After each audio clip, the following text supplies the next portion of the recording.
because I had communicated. By the way, before we got married 40 years ago, we had a courtship of 13 years. So that's why I tell young people, you can wait. You can wait. You don't have to be in a hurry until the Lord tells you this is what He wants you to do. So as I share that story with you, I also realize we are not operating in a vacuum. We as a nation are at a crossroads. And if you look at it, it's not just Kenya.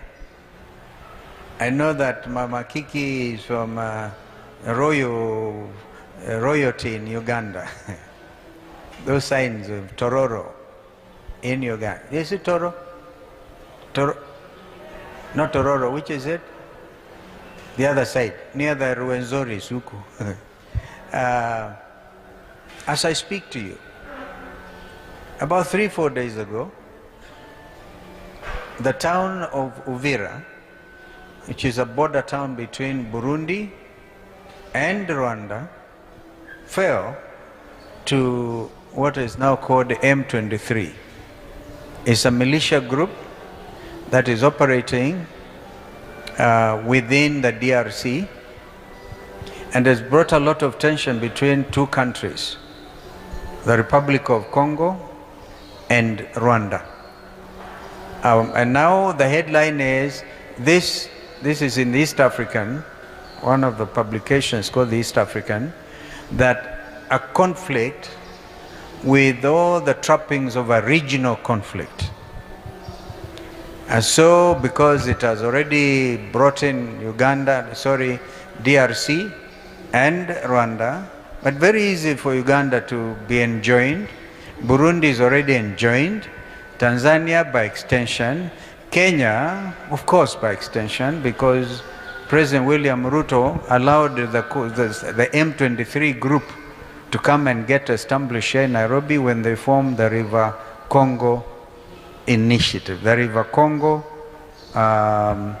they call it initiative, but it is really an attempt to topple President Felix Tshisekedi of the DRC. So we are already engulfed. To our eastern gate, we have Somalia, always in difficulty for a long time, since 1991, when I was foreign minister then. About that time, I hadn't become, yes, I was foreign minister, I think. I hadn't become foreign minister, became foreign minister in 1993. And I remember sitting with the late General Aidid, who fled.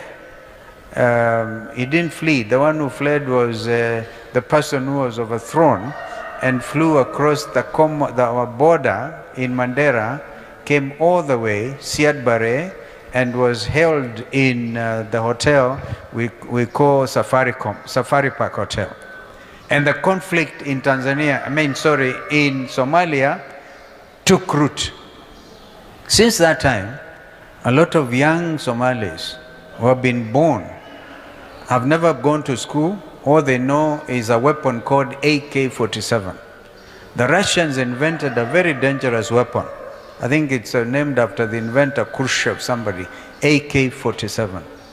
That is one mid-level weapon that has caused havoc in our region. Of course, we had the G3s.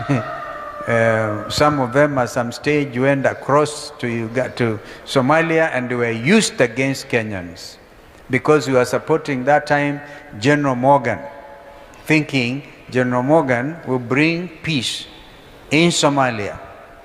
It did not happen. Of course, we have Ethiopia. A lot of Ethiopians to try to come in through. You may have heard of the Oromo Liberation Front. A lot of trouble in Ethiopia. Eritrea has been seen like a very difficult neighbor. I see they have even withdrawn from the regional organization called IGAD, for which I personally worked very hard in Djibouti when we wanted to bring development in our region. So this country called Kenya, is it described, Madam Bishop, in the book of Isaiah, the rivers the land beyond, the land beyond the rivers of Abyssinia. Kenya in the Bible is not specifically mentioned, like countries like Libya, or a little island country called Cyprus, where in the little town of Paphos, because I know about Cyprus, I spent a year there for postgraduate work, and that is where Paul, Apostle Paul, met with the witch, Jesus. What was the name? You know that story, and was blinded. You see specific mention of Cyprus. Tunisia, where the Arab Spring began several years ago. And of course Ethiopia, a country that was never colonized, and the home of the, who went to visit King Solomon? Do we know? Do you remember? Who was it? Queen of Sheba. Queen of Sheba. That country is so biblical, Ethiopia. So we are in the neighborhood of Ethiopia. But we became independent in 1963. 2 days ago, we were 62 years into our independence, political independence. What did we do with our political independence? We all know, over the years, political assassinations, intolerance, tribalism, and the culmination of the whole thing is massive youth unemployment. And then, lo and behold, some sections of the church took it upon themselves to pray in, and I'm so happy about what Bishop has pointed to us about Hosea. Kumbe, we can choose our own leaders, not God. Hey, that's exactly what seems to have happened in Kenya. And then the wording there is ruin, ruin, ruin until the rightful leadership comes into place. I feel very encouraged. But as we speak, the church that prayed the present administration to office is now crying. It's now crying. I used to think of the remnant of the church, Bishop, and remember that long-time prophecy that Kenya will be the springboard for the outreach of gospel to the African continent. And we have delayed so much that I think our brothers in Nigeria took over. There's so much revival in Nigeria that what should have been happening in this country is happening elsewhere. But God's timing is always the best. But now, those who say, sio kwa uchawi, that was the saying, sio kwa uchawi ni kwa maombi. Kumbukeni, we buried Raila Odinga the other day. And they always used to say, ni mganga, ni mchawi. That's why some of us went and gave a testimony. So this man's only commitment and sin was he's committed to liberating this country truly. But he ended up being called a mganga, a mchawi. And the people who did so actually went out to bury him. And you can see a lot of drama going on around who is inheriting the spirit of Raila. Raila will sleep in peace or whatever, who faces God the best way he can, because we all are subject to God's judgment after we exit the stage. But the church that prayed, because I remember both the president and deputy that time say they were prayed into office. So the church that prayed them into office is today subject to state regulation. Church, are you there? Hello? Am I speaking to you?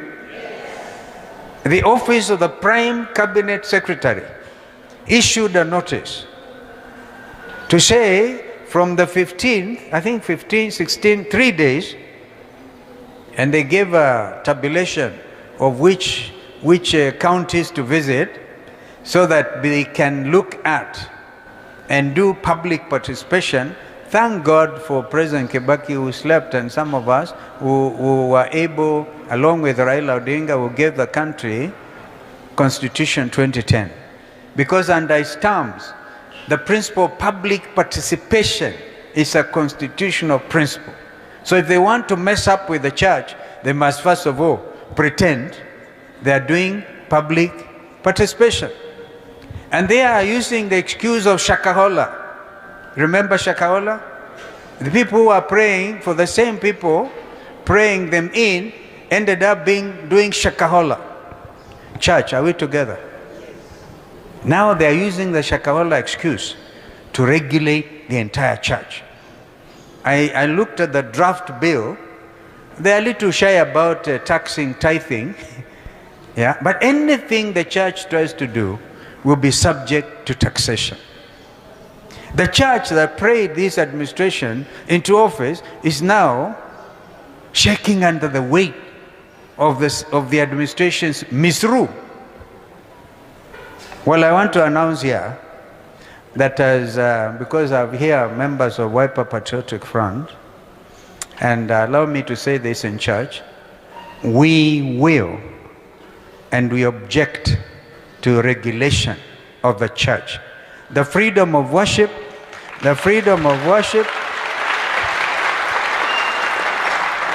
Remember, some of these friends were opposed to this constitution, but we went ahead and got Constitution 2010, which now guarantees the freedom of worship. So you cannot attempt to limit that freedom. And you know, there are all kinds of denominations in this country. There's one group where I used to be a member of parliament for Mwingi North, Kitui North, called the Kabonokia group. They never would take out their voter's card, and they will never therefore go to vote, but they will come and pray for us. God speaks to his people differently. Now you cannot force them to do that which in their conscience is not right, provided they are not a cult. This is not. I remember one time in the country of this Caribbean country, where there's somebody called Johnson who got people to take, I think it's Guyana, wakakuna, wakagri wote, wakule sumu, wakufe, wakakufa. That was a cult. So anything, and I can tell you from my law office at Church House, a few of you may know, I actually registered Crisco, and I remember I had to ask the late Apostle Das and the people who came with him, because they were originally from Guyana. I said, could it be that you want to come start work here in Kenya and get Kenyans to commit suicide massives? Of course not. And the Crisco ministry has grown in leaps and bounds. Ni kweli ama si kweli? Archbishop Arthur Kitonga could not be allowed to register that time. And I'm sure all of you here will know Archbishop Arthur Kitonga. Redeemed Gospel Church. It was I registered it as Redeemed Gospel Inc. Not a church, but a company limited by guarantee. It has grown in leaps and bounds. Because you see, all we needed to do is get those documents from the US, wherever, and put them through the registrar of companies. That ministry has grown. I remember those two because I was involved in their registration. They did not commit Shakahola. So the Shakahola story is a failure of the internal security system of this country. It is not the church.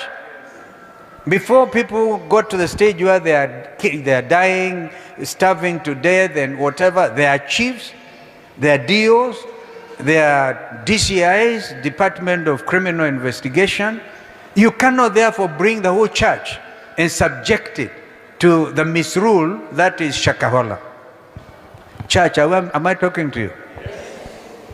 So how many of you would agree with us that to object, sisi tuendelee na kupinga hii maneno ya regulation of the church?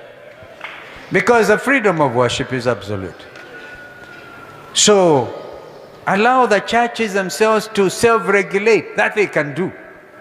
They're actually able to do that. There are men and women who are senior, and they can get together, the bishops, the archbishops. And so that was my message. So the evangelical church in Kenya prayed into office men and women who are now acting against the very mission and vision. Because the mission and vision is to save souls for Christ. While it tarries, our business is to spread the gospel. So how do you now hinder the spread of that gospel? So I therefore think, I see they have now withdrawn that notice. They have withdrawn it. Ati wanasema watakubali, watarudia hiyo maneno next year. Watarudia maneno ndio wafanye. By the way, even the Muslims are against this regulation. Everybody, because they can see this is not the way to run the country. So back to the story of the young people who are unemployed. First of all, I wanted to take this opportunity to register our strong objection to any attempt to regulate the church in this country. And for it to be very, very clear. And I said, if there are things that get overdone, it is a matter of security.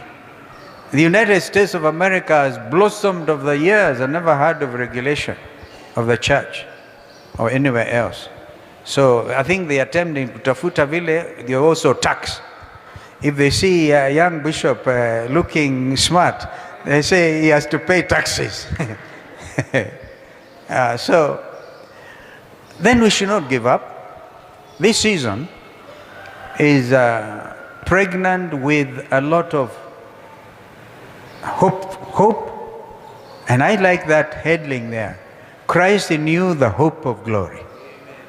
So we must keep hope. We must keep faith as well. And what does the Bible tell us about faith? It is a substance of things hoped for and evidence of things not seen. We must keep faith as Kenyans. Keep faith that tomorrow, all those pretenders whose business was to come and sell even our inheritance ya watoto. The story about East African Portland cement is particularly depressing, because this is over 13,000 acres of land between the Maasais and the Kambas. They are privatizing. They've already actually sold off. Forget about Safaricom. East African Portland is already been sold to a company called Kalahari. Kalahari is supposed to be a subsidiary of another company called Amsons, which is supposed to be a Tanzanian company that bought Bamburi Cement, which used to be owned by a huge cement conglomerate, French, called Lavage. Lavage decided to sell off all its interests in Africa, including in Uganda. And when a young, able Kenyan who was running Savannah Cement, about the same way, called Ndeta, a gentleman from Western Kenya. He ran Savannah Company. And then he placed a bid, and he was the winner for the purchase of Bamburi Cement. I went and removed him from jail. They arrested him, put him in Mutahi police station. This is opening this year, Madam Bishop. That's why we have reason to give thanks today. Because Benson Deta was put in Mutahi police station. He was told, you have to give up that bid. Although you won the bid to buy Bamburi, you must give it up. He gave it up. They did not charge him. Now, in the meantime, East African Portland, because there's something called the Kenya Competitive Authority, the Amson group had to look for another Kalahari. So Kalahari, and we are going to come up with a comprehensive statement to say, you cannot go and take up this land between the Maasais and people of Machakos, 13,000 acres, so that you then can put there any kind of thing. All these things you're hearing about affordable housing is really a big scam. And we'll be actually continuing to do so. So the country is at great risk. Safaricom, which is like the goose that lays a golden egg, paying so much to Treasury by way of dividends, is already getting sold. So what are we bequeathing these young people who are unemployed? What we are bequeathing them is, I'm sorry to tell you, empty hope that from January, this administration is going to start an expressway to Thika. Expressway to Thika. 5 trillion shillings budget.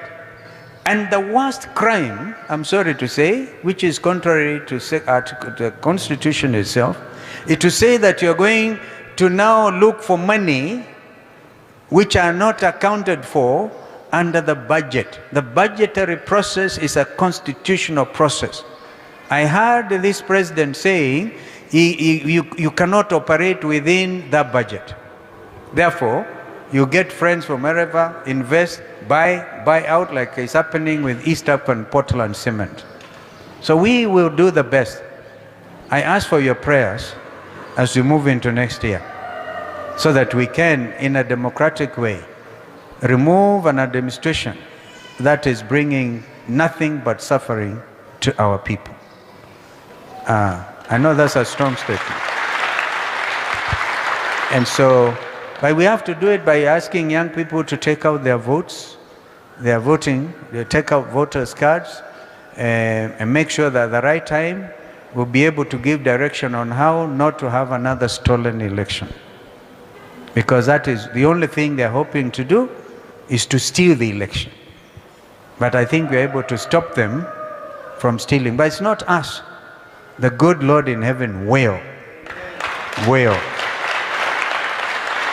So that you don't subvert the wishes of the Kenyan people. Sorry I've spoken, but then you see, I asked Bishop to write a note to Bishop Akiki to tell her I don't want to speak. I think she overruled all of us, but I thank God that I've spoken.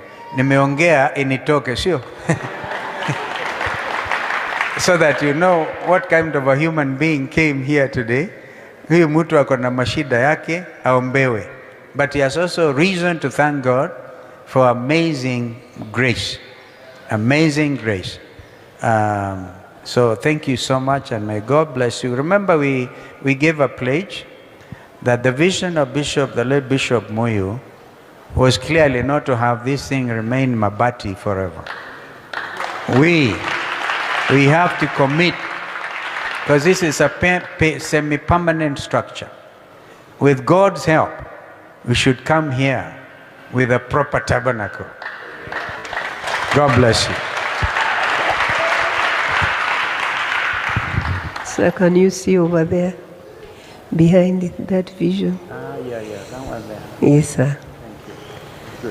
Good. We have not told you, but Thank you. I've seen it is your personal commitment. Thank you. Allow me to ask you, Your Excellency, why haven't you worn a tie?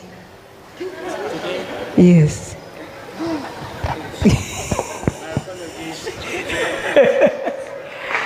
This lady here calculated the value of the robe which Jesus wore, and they had to clothes for it, and it was 23 million. So Yesu alikuwa anatembea na 23 million.